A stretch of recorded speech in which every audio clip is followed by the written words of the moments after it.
Hoje nós começaremos a fazer a leitura da primeira carta de João. A minha oração é que o Senhor te abençoe, te visite com poder e com graça. O Senhor que nos conhece, sabe de todas as nossas necessidades. Que você se sinta confortado, confortada com a leitura da palavra de Deus, porque a palavra de Deus, ela nutre e alimenta as nossas almas. O propósito da primeira carta do apóstolo João é demonstrar o grande amor e carinho espiritual que o apóstolo João tinha por seus filhinhos na fé, bem como sua preocupação com a correta evangelização do mundo. O estilo joanino é inconfundível em sua obra, posto que ele emprega ilustrações contrastantes em profusão, luz e trevas, amor ao mundo e amor a Deus, filhos de Deus e filhos do diabo, o Espírito de Deus e o Espírito do Anticristo, amor e ódio. O gnosticismo, que na época de Pedro já provocava algumas baixas espirituais expressivas na igreja, ainda que em sua forma embrionária e primitiva, agora chama também a atenção de João e o leva a escrever combativamente, buscando livrar a igreja desse diabólico engodo. Os cristãos estavam sendo envolvidos por uma forma seríntea da filosofia gnóstica, expressão derivada do grego gnosis, que significa conhecimento, que questionava o fato de Jesus ser perfeitamente humano. Essa heresia helenista tinha apelos racionais bem ao gosto dos pagãos, como o dualismo e a libertinagem, e repudiava qualquer forma de restrição moral. Por essa razão, João escreve esta sua primeira epístola, considerada sua primeira carta circular às igrejas da província da Ásia, com dois objetivos fundamentais: demonstrar todos os argumentos filosóficos heréticos que estavam aliciando os cristãos em toda a província da Ásia naquele momento e reafirmar aos crentes a convicção da salvação em Jesus Cristo, perfeitamente Deus e perfeitamente homem. Portanto, João foi contundente e atacou a flagrante falta de moral dos falsos mestres que viviam no meio da igreja. E lembrou à igreja sua autoridade como testemunha ocular da deidade e humanidade do Senhor Jesus, confirmando a fé dos seus leitores no Cristo encarnado. Saber que seus filhos na fé estavam andando na sã doutrina era sua maior alegria como bom pastor. Leitura da primeira carta do apóstolo João, palavra do Senhor, palavra da salvação, capítulo 1. O que era desde o princípio, o que ouvimos, o que vimos com os nossos olhos, o que contemplamos e as nossas mãos apalparam a respeito da palavra de Deus. A vida se manifestou, nós a vimos e dela testemunhamos e vos anunciamos a vida eterna que estava com o Pai e a nós foi revelada. Sim, o que vimos e ouvimos, isso vos proclamamos, para que também tenhais comunhão conosco. E a nossa comunhão é com o Pai e com seu Filho Jesus Cristo. Esses ensinos vos escrevemos para que a nossa igreja seja absolutamente completa. E a mensagem que dele ouvimos e vos pregamos é esta: Deus é luz, nele não existe a mínima sombra de treva. Se afirmarmos que temos comunhão com ele, mas caminharmos nas trevas, somos mentirosos e não praticamos a verdade. Se, no entanto, andarmos na luz como ele está na luz, temos plena comunhão uns com os outros, e o sangue de Jesus, seu Filho, nos purifica de todo pecado. Se declaramos que não temos pecado algum, enganamos a nós mesmos e a verdade não está em nós. Se confessarmos os nossos pecados, ele é fiel e justo para nos perdoar todos os pecados e nos purificar de qualquer injustiça. Se afirmarmos que não temos cometido pecado, nós o fazemos mentiroso, e sua palavra não está em nós. Capítulo 2.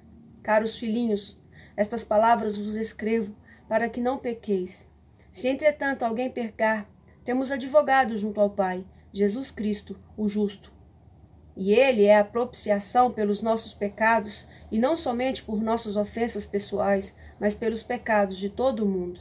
e temos certeza de que o conhecemos se guardarmos os seus mandamentos. Aquele que afirma, eu o conheço, e não obedece aos seus mandamentos, é mentiroso e a verdade não está nele. Mas todo o que guarda a sua palavra, neste o amor de Deus tem verdadeiramente se aperfeiçoado, e dessa forma sabemos que estamos nele. Quem declara que permanece nele, também deve andar como ele andou. Amados, não vos escrevo mandamento novo, senão mandamento antigo, o qual tendes desde o princípio. Ora, esse mandamento antigo é a palavra que ouvistes. Todavia, o que vos escrevo é um mandamento novo, o qual é verdadeiro nele e em vós, pois as trevas estão se dissipando e já brilha a verdadeira luz. Aquela pessoa que diz estar na luz, mas odeia seu irmão, continua a vagar sob as trevas. Quem ama seu irmão permanece na luz e nele não existe motivo de tropeço. No entanto, quem odeia seu irmão está nas trevas e vaga pela escuridão. Não sabe para onde caminha, pois as trevas lhe turvaram a visão. Filhinhos, eu vos escrevo porque os vossos pecados foram todos perdoados graças ao nome de Jesus. Pais, eu vos escrevo porquanto conheceis aquele que é desde o princípio. Jovens, eu vos escrevo, pois vencestes o maligno. Crianças, eu vos escrevi, porque conheceis o vosso Pai. E vós, pais, eu vos escrevi, porque conheceis aquele que é desde o princípio. Jovens, eu vos escrevi, porquanto sois fortes, e a palavra de Deus permanece em vós, e já vencestes o maligno. Não ameis o mundo, nem o que nele existe. Se alguém ama o mundo, o amor do Pai não está nele, pois tudo o que há no mundo, as paixões da carne, a cobiça dos olhos e a ostentação dos bens, não provém do Pai, mas do mundo. Ora, o mundo passa, assim como sua volúpia. Entretanto, aquele que faz a vontade de Deus permanece eternamente. Filhinhos, esta é a hora derradeira, e assim como ouvistes que o anticristo está chegando, já agora muitos anticristos têm surgido. Por isso sabemos que esta é a última hora. Eles saíram do nosso meio, mas na realidade não eram dos nossos, pois se fossem dos nossos teriam permanecido conosco. O fato de terem nos abandonado revela que nenhum deles era realmente dos nossos. Entretanto, vós tendes uma unção que procede da parte do Santo, e todos tendes pleno conhecimento. Portanto, não vos escrevo porque vos falta o conhecimento da verdade, mas justamente porque a conheceis e porquanto nenhuma mentira tem origem na verdade. Quem é o mentiroso senão aquele que nega que Jesus é o Messias? Este é o inimigo de Cristo, aquele que rejeita tanto o Pai quanto o Filho. Todo o que nega o Filho, de igual forma, não tem o Pai. Quem confessa publicamente o Filho, tem também o Pai. Quanto a vós outros, zelai para que aquilo que ouvistes desde o princípio permaneça em vossos corações. Porquanto, se o que ouvistes permanecer em vós, de igual modo permanecereis no Filho e no Pai. E esta é a promessa que ele nos fez, a vida eterna. Eu vos escrevo essas advertências a respeito daqueles que vos querem seduzir. Quanto a vós outros, a unção que dele recebestes permanece em vós, e não tendes necessidade de que alguém mais vos ensine sobre isso. No entanto, a unção que dele procede é verdadeira, não construída sobre a mentira, e vos ensina, sobretudo, o que precisais saber. Permanecei, pois, nele, assim como ele vos ensinou. Sim, queridos filhinhos, permanecei nele, para que tenhamos segurança quando ele se manifestar, e não sejamos envergonhados diante dele na sua vinda. E sabeis que ele é justo. Tomai conhecimento também que todo aquele que pratica a justiça é nascido dele. Capítulo 3. Vede que imenso amor nos tem concedido o Pai, a ponto de sermos tratados como filhos de Deus. E, em realidade, somos filhos de Deus. Por esse motivo, o mundo não nos conhece, porquanto não conheceu a Ele mesmo. Amados, agora somos filhos de Deus. E ainda não se manifestou o que havemos de ser. Todavia sabemos que quando Ele se manifestar, seremos semelhantes a Ele, pois o veremos como Ele é. E todo o que tem nele essa plena confiança purifica a si mesmo, assim como ele é puro. Toda pessoa que vive costumeiramente pecando também vive em rebeldia contra a lei, pois o pecado é transgressão da lei. Sabeis igualmente que ele se manifestou para tirar os nossos pecados, e nele não há pecado. Todo aquele que permanece nele não vive pecando. Toda pessoa que continua no pecado não viu, nem tampouco conheceu.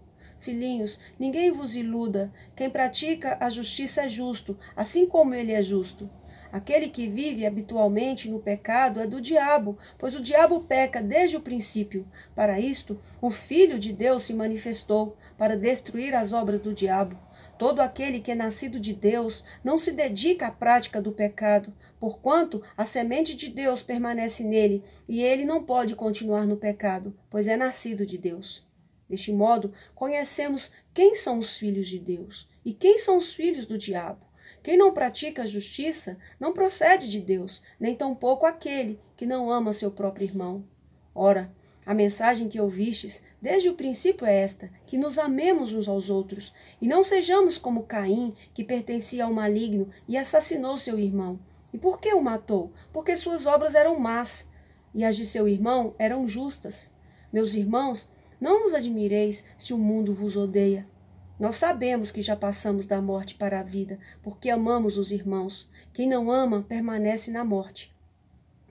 Toda pessoa que odeia seu irmão é homicida, e sabeis que nenhum assassino tem a vida eterna em si mesmo. Nisto conhecemos todo o significado do amor. Cristo deu a sua vida por nós, e devemos dar a nossa vida por nossos irmãos. Se alguém possui recursos materiais e, observando seu irmão passando necessidade, não se compadecer dele, como é possível permanecer nele o amor de Deus? Filhinhos, não amemos de palavras nem de boca, mas sim de atitudes e em verdade. Desta forma, saberemos que somos da verdade e acalmaremos o nosso coração na presença dele. Pois se o coração nos condena, Deus é maior que nosso coração. Ele é conhecedor de tudo. Portanto, amados, se o nosso coração não nos condena, temos coragem diante de Deus. E recebemos dele tudo o que rogamos, porque obedecemos aos seus mandamentos e fazemos o que lhe agrada. Ora, este é o seu mandamento, que creiamos no nome do seu Filho Jesus Cristo e amemos uns aos outros, assim como ele nos ordenou. Todos aqueles que obedecem aos seus mandamentos nele permanecem, e ele neles. E assim conhecemos que Deus permanece em nós, pelo Espírito que nos outorgou. Capítulo 4. Amados, não deis crédito a qualquer espírito, antes, porém, avaliai com cuidado se os espíritos procedem de Deus, porquanto muitos falsos profetas têm saído pelo mundo. Deste modo, podeis reconhecer o Espírito de Deus. Todo espírito que confessa que Jesus Cristo veio em carne é de Deus, mas todo espírito que não confessa Jesus não provém de Deus. Ao contrário, este é o espírito do anticristo, a respeito do qual tendes ouvido que havia de vir, e presentemente já está no mundo. Filhinhos, vós sois de Deus, e tendes vencido os falsos profetas, porque maior é aquele que está em vós do que aquele que está no mundo. Eles são mundanos, por isso falam como quem pertence ao mundo, e o mundo os compreende. Nós somos de Deus, quem conhece a Deus nos ouve, quem não é de Deus não nos entende. É assim que reconhecemos o espírito da verdade e o espírito do erro. Amados, amemos uns aos outros, pois o amor procede de Deus, e todo aquele que ama é nascido e conhece a Deus. Aquele que não ama não conhece a Deus, porquanto Deus é amor. Foi deste modo que se manifestou o amor de Deus para conosco, em haver Deus enviado o seu Filho unigênito ao mundo, para vivermos por intermédio dele. Assim, nisso consiste o amor, não em que nós tenhamos amado a Deus, mas em que ele nos amou e enviou o seu Filho como propiciação pelos nossos pecados. Amados, considerando que Deus amou dessa forma, nós também devemos amar uns aos outros. Ninguém jamais viu a Deus. Se amarmos uns aos outros, Deus permanece em nós e o seu amor é aperfeiçoado em nós. Temos certeza de que permanecemos nele, e ele em nós, porque ele nos outorgou do seu Espírito. E vimos e testemunhamos que o Pai enviou seu Filho para ser o Salvador do mundo. Se alguém confessa publicamente que Jesus é o Filho de Deus, Deus permanece nele e ele em Deus. Portanto, dessa forma conhecemos o amor que Deus tem por nós e confiamos plenamente nesse amor. Deus é amor, e aquele que permanece no amor permanece em Deus, e Deus nele. Dessa forma, o amor é aperfeiçoado em nós, a fim de que tenhamos total segurança no dia do juízo, pois assim como ele é, nós semelhantemente somos nesse mundo. No amor não existe receio, antes o perfeito amor lança fora todo o medo. Ora, o medo pressupõe punição, e aquele que teme não está aperfeiçoado no amor. Nós amamos porque ele nos amou primeiro. Se alguém declarar, eu amo a Deus, porém odiar o seu irmão, é mentiroso, porquanto quem não ama seu irmão a quem vê, não pode amar a Deus a quem não enxerga. Ora, ele nos entregou este mandamento: quem ama a Deus, ame de igual forma a seu irmão. Capítulo 5. Todo aquele que crê que Jesus é o Cristo é nascido de Deus, e todo aquele que ama o Pai, de igual modo, ama também o que dele foi gerado. Desta maneira, sabemos que amamos os filhos de Deus, quando amamos a Deus e obedecemos aos seus mandamentos. Porquanto, nisso consiste o amor a Deus, em que pratiquemos os seus mandamentos. E os seus mandamentos não são penosos. Todo aquele que é nascido de Deus vence o mundo, e este é o triunfo que vence o mundo, a nossa fé. Quem é que pode vencer o mundo? Somente a pessoa que crê que Jesus é o Filho de Deus. Este é aquele que veio por intermédio da água e sangue, Jesus Cristo, não apenas mediante a água, mas por água e sangue. E o Espírito é quem dá testemunho, porquanto o Espírito é a verdade. Assim, há três que proclamam testemunho: o Espírito, a água e o sangue, e há plena concordância entre os três. Nós aceitamos o testemunho dos homens, contudo, o testemunho de Deus tem maior valor, porquanto é a palavra de Deus que ele próprio afiança acerca do seu Filho. Ora, quem crê no Filho de Deus tem em si mesmo esse testemunho. Todavia, todo aquele que não deposita fé em Deus o faz mentiroso, porquanto não crê no testemunho que Deus proclama acerca do seu Filho. E o testemunho é este: que Deus nos concedeu a vida eterna, e essa vida está em seu Filho. Que tem o Filho, quem tem o Filho tem a vida. Quem não tem o Filho de Deus não tem a vida.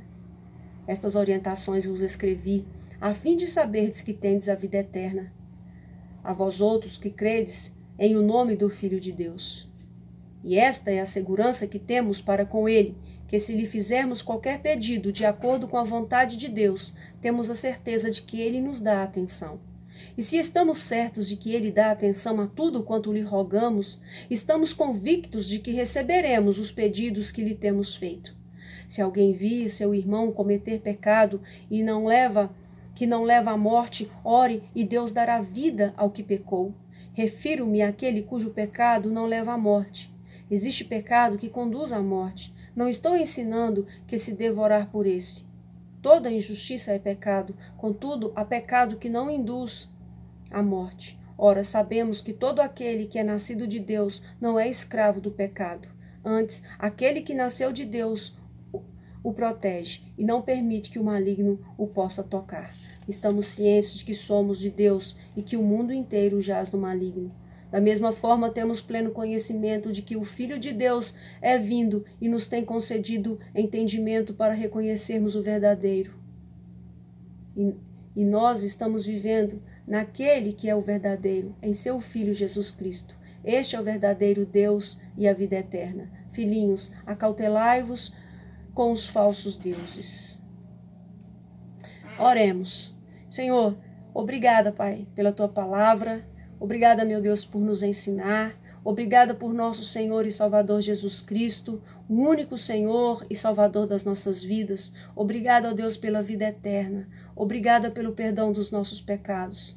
Ó Deus, tem misericórdia de nós. Sela e grava a tua palavra em nossos corações e nos dê força, Senhor, coragem e fé para permanecermos firmes, ó Deus, nas tuas promessas, nas tuas palavras. Esta é a nossa oração, em o nome poderoso do Senhor Jesus. Amém.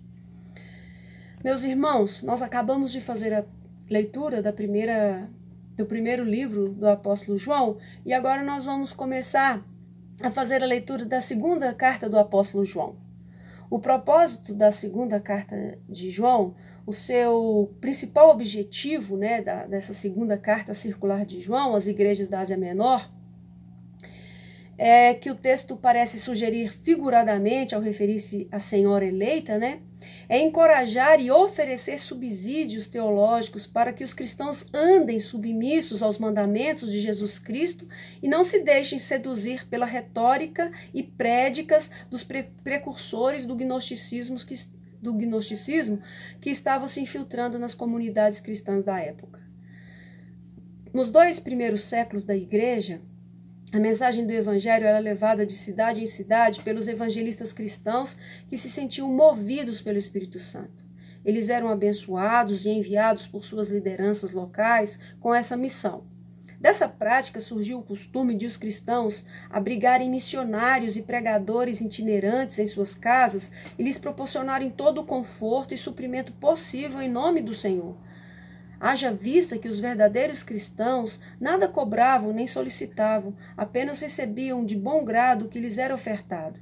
Entretanto, os doutrinadores gnósticos, por se acharem mestres de grande saber e honra, além de estabelecerem um preço para suas jornadas, ainda extorquiam o que podiam dos incautos. João se preocupa também em encorajar a prática do acolhimento generoso aos missionários da palavra e com a imediata e clara rejeição aos falsos mestres e às suas heresias.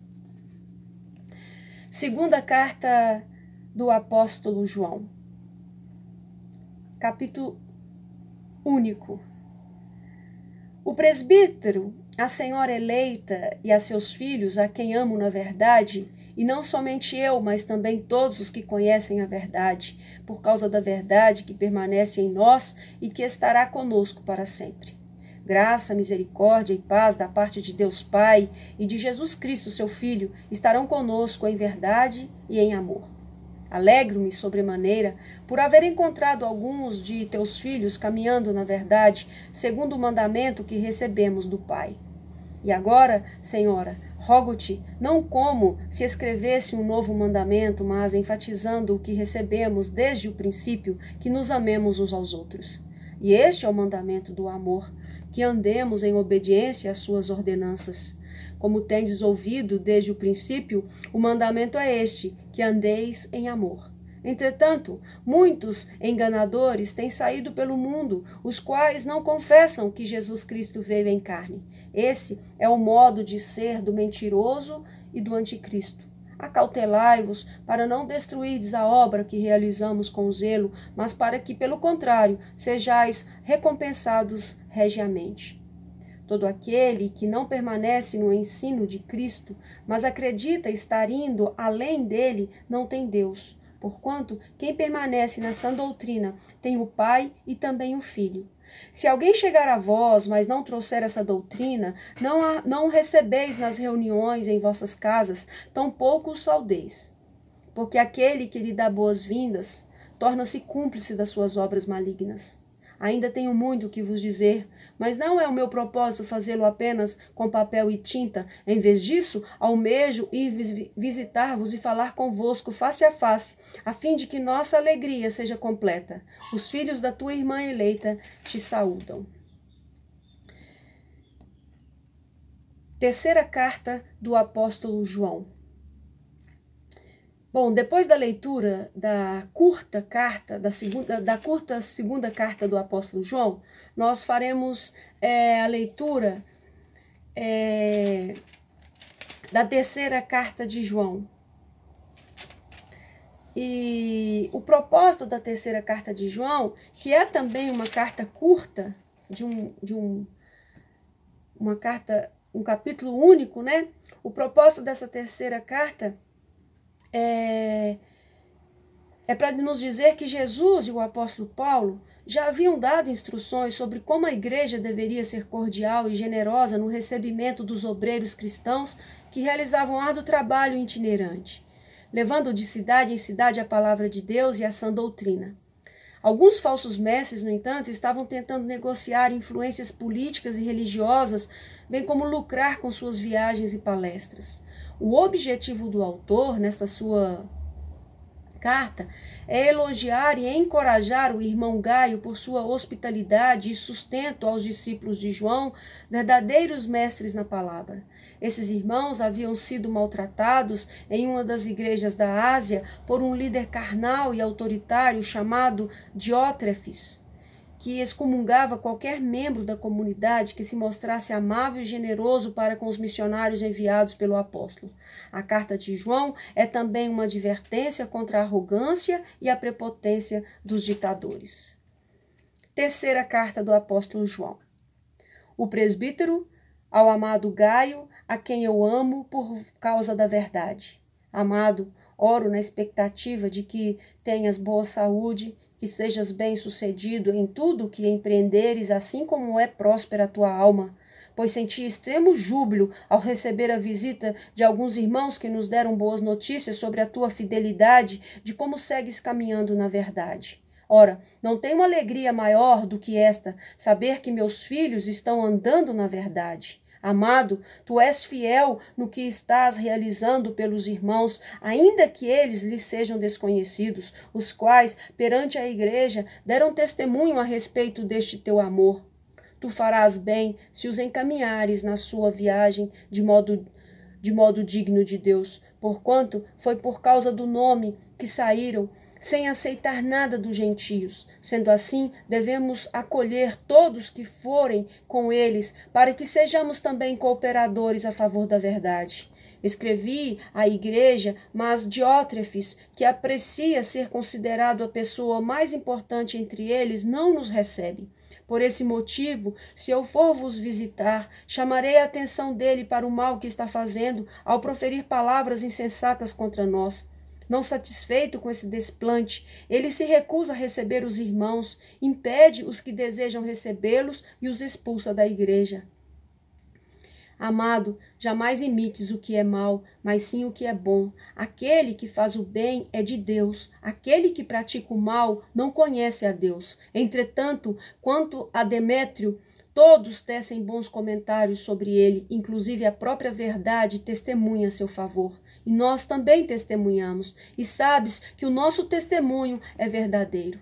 Há ainda muito que gostaria de te dizer, todavia não desejo fazê-lo com tinta e pena. Anseio, porém, ver-te em breve, e então poderemos conversar face a face. Paz seja contigo. Os amigos te cumprimentam. Saúda os amigos daí, pessoa por pessoa. Oremos. Senhor, graças te damos, meu Deus, pela tua maravilhosa graça que nos alcançou em Cristo Jesus. Obrigada, meu Deus, pela oportunidade de ouvirmos a tua palavra. Fala conosco, meu Deus, nos ensina, nos exorta e tem misericórdia de nós. Perdoa, Senhor, os nossos pecados. Perdoa, Senhor, a falta de amor que muitas vezes nos conduz, ó Deus, na ignorância, na arrogância, na falta de misericórdia. Muda, Senhor, a nossa vida, a nossa história. Nos dê a graça, ó Deus, de um coração bom, Pai. Tira, Senhor, o coração de pedra e nos dê um coração de carne. Nos dê a graça da fé verdadeira, da fidelidade a Ti, da bondade genuína, meu Deus. Em nome do Senhor Jesus, sê conosco, agora e sempre. Essa é a nossa oração, em nome do Teu Filho amado, nosso Senhor e Salvador Jesus Cristo. Amém.